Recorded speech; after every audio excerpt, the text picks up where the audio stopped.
Okay, so here we go. My name's Neil. I'm your host. This program is called Living and Surviving in America. And I'm bringing this program to you to try and educate you and help you with things that you may not understand, you may not be aware of, you may have just given up on completely, which is certainly understandable, that's for sure. But I'm going to try and bring you as much information as I can to help you live and survive in America. I am. The subject matter that we'll talk about on this program, it's going to be varied quite a bit. We're going to talk about the oil industry. That's going to be a beauty, and why they're just ripping you off. They are. And why are they ripping you off? Because it's money. And I think you all know that anyway. So we are. We're also going to talk about Social Security. We're going to talk about health insurance. We're going to talk about Medicare, Medicaid. We're going to talk about politics. And I just want to bring this point to light. These politicians think that you work for them. They do. But I'm here to tell you that you don't. You don't work for them. They work for you. They're supposed to work for you. They should be working for you, and they should be working for you all the time. And if they're not working for you, you know what? You need to get on the bandwagon and start letting them know. You know, AARP, they had a mailing done. I guess it was a few million people wrote to their congressmen, their senators, and said that enough is enough. You need to start taking care of American people. You need to start helping us out. Unfortunately, they left out one very important sentence. At least I think it's very important. I think it would have made a difference. I do, you know. And what that sentence is you needed to say, look, we put you into office, and we're going to take you out of office. That's right. Thank you. Thank you very much. Yes. And you need to start sending them letters with that in it. And you need to let them know you voted them in, you're going to vote them out. And vote them out. If they get enough letters and they believe that, believe me, they're going to change their tune. You know, they don't make gobs of money as a salary. They don't. But they do on benefits. Vacations, houses, trips, you know, I mean, they make tons of money. And a lot of politicians get into politics because of the benefits. They do. So, you're the one that needs to put a stop to it. You do. Because if you don't, nothing is ever going to change. Nothing. These politicians spend more time lying to you than they do telling the truth. And I'm really sorry to say that, but it is. It is the truth. They do. They'll promise you the moon. And when they get elected, the moon is gone. It's disappeared. You get some of these politicians saying, look, I got a 12-point plan. I got a 4-point plan. I got a 6-point plan. I know it's going to work. All we have to do is put it together, it's going to work, and life is going to change for the better for you, for me, for everybody. Except you never know what the 6-point plan is, or the 12-point plan. You don't. And I don't think you'll never know, because I don't think they know. I think they made up this fictitious number, and you like them, they sound good, so you're going to vote them. And then when it doesn't come to fruition, guess what? You're stuck, you're screwed. Nothing's changed. Say, I don't think they know how to be honest. I don't. I really don't. And it's too bad, because the benefits and the perks when you get elected into politics is incredible. Millions of dollars worth. Who wants to give that up? That's why You vote them in, you vote them out, and let them know you're taking them out. And I guarantee you, life is going to change. It is. None of them want to give up the perks. They don't. So you just need to band together and just do it. That's all. Just do it. If they get enough letters, believe me, they'll do it. You'd do it. You wouldn't want to miss and lose those perks. You wouldn't. But anyways, so we'll talk about that more. And like I said, we're going to talk about other things. We're going to talk about food and the rising food costs. Unbelievable. I mean, just unbelievable. Let me give you an example of one. I don't really need to because you're experiencing it anyways, but this is phenomenal. This really is. Wheat. Wheat. That's right, wheat. We mass produce tons and tons and tons of wheat. We have a surplus of wheat. We have so much wheat, we're selling it to other countries. We are. And by the way, we will talk about global economics too. But we're selling it to other countries because we have so much of it. Well, that being the case, why, you answer me, tell me please, why has the cost of bread gone through the roof? Now, you can't say it's because we stopped buying 2% of oil from Russia. 2% of oil didn't change the wheat market. It was an excuse they used to change the wheat market, just like everything else. 2% of oil, we can pump 2% of oil, but you know what? We're not pumping any oil. And why are we not pumping any oil? Because the profits would drop, and these investors would start losing money. They're making an exorbitant amount of money on the profits that they're bringing in. That 2% had absolutely no effect on us at all. We could have stopped it immediately if we just pumped 2% more oil. And that would have been fine, but nope. Wall Street and the investors said, we're not pumping oil. We're not doing it. These profits are going up, and we're going to rake them in. And we're going to do it on your back. See, so you're going to get screwed. And you have. And that's why gas went up to $6. Yeah, sure, it's coming down a little bit. Yeah, it is. But why is it still over $4? It shouldn't be. We have plenty of oil. We do. We have so much reserve oil that we could just change the market if we wanted to, but of course we can't do that because with global economics, we have to help all these countries out. You know, like Ukraine, and the war in Ukraine. Okay? I feel bad for them, I really do. You know, Russia decided they want Ukraine back in the fold. Ukraine wants to be a democratic society. Russia says no. It's not just the wheat and the gas that Russia wants. I don't believe that. I believe Russia wants Ukraine back in the fold because of the borders to all these countries. So Russia can set up missiles along their borders and scare the hell out of everybody. I think that's what they want.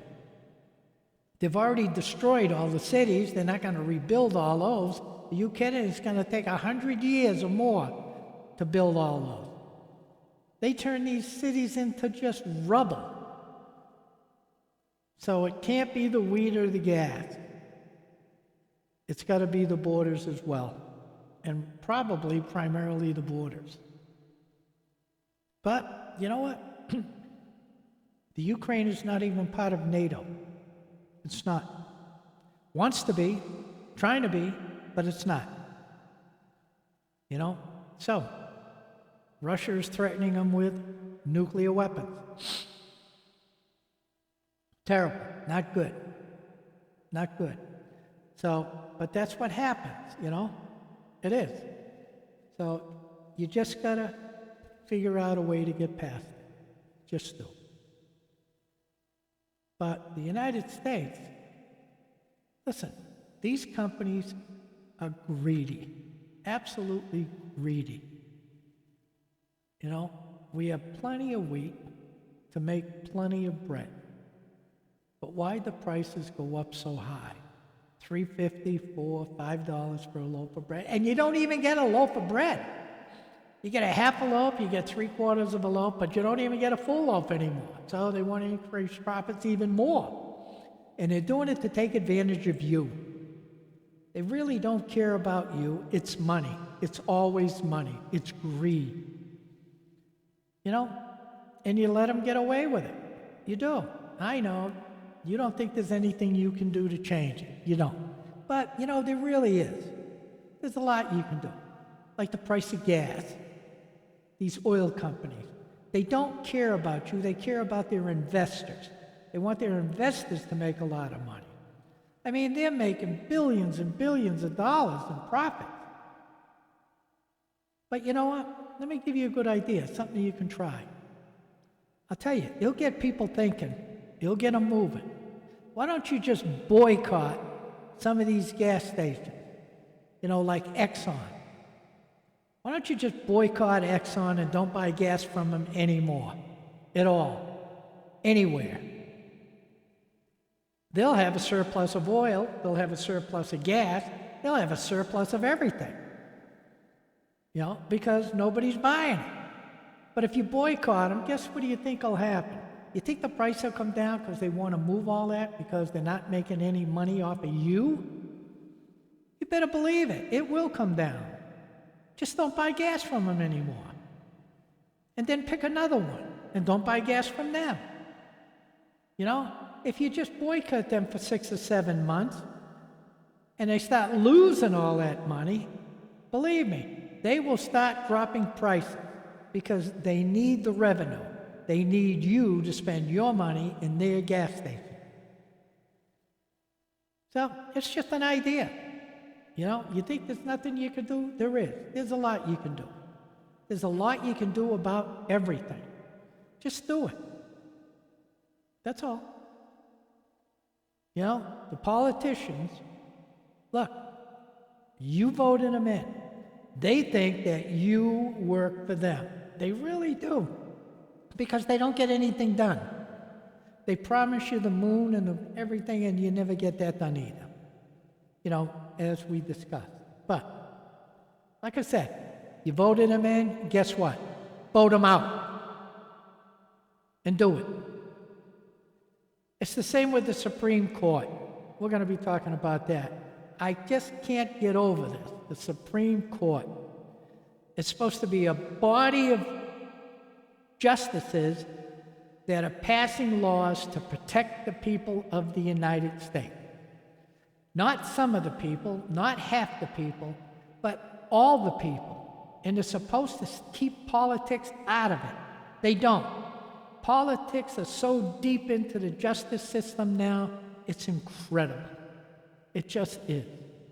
So how do you solve that problem? It's real simple.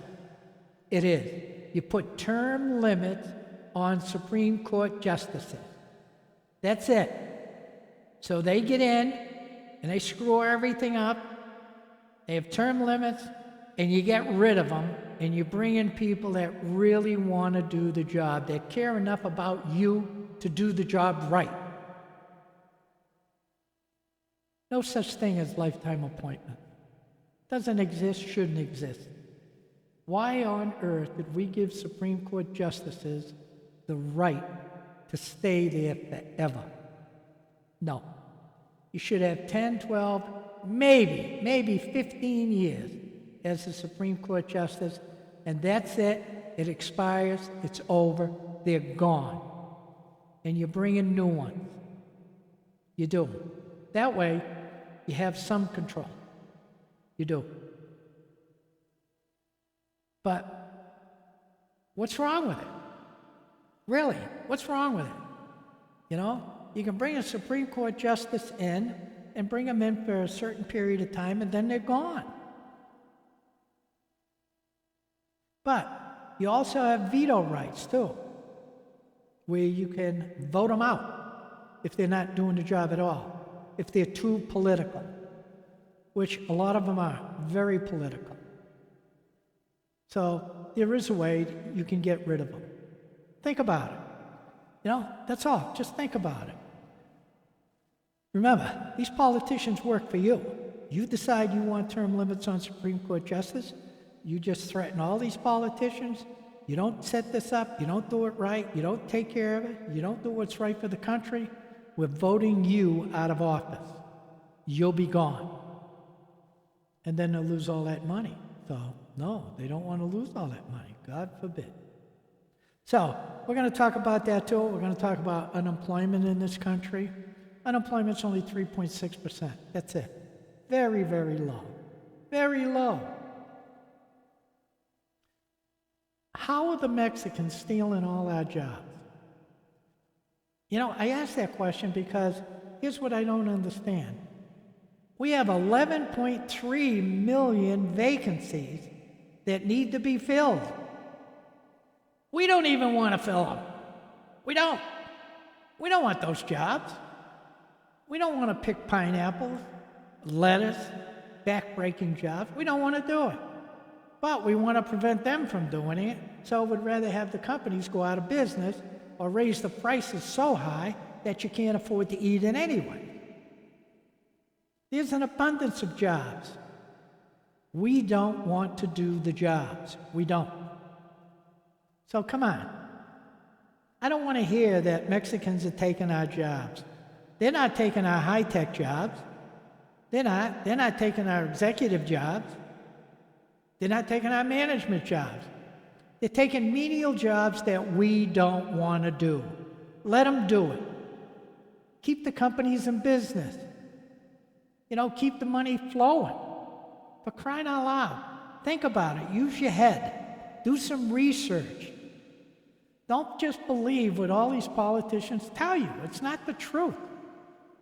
Just because you like them doesn't mean they're going to tell you the truth about everything, because they're not. They're going to tell you what you want to hear. They're going to tell you what they think you want to hear in order to get your vote. And then they get your vote. And they don't do anything. And then you say, well, there's nothing we can do about it. Well, there is. Band together. Make a change. Do something about it. And do it as fast as you can. Don't wait. And don't wait for another election. We got elections going on now all over the country, and nothing's getting done. But you're being promised everything on earth. For what? To get the vote. Nothing gets done. You get screwed. And then you complain about it. You did it. The national debt. Trillions and trillions and trillions of dollars. Trillions.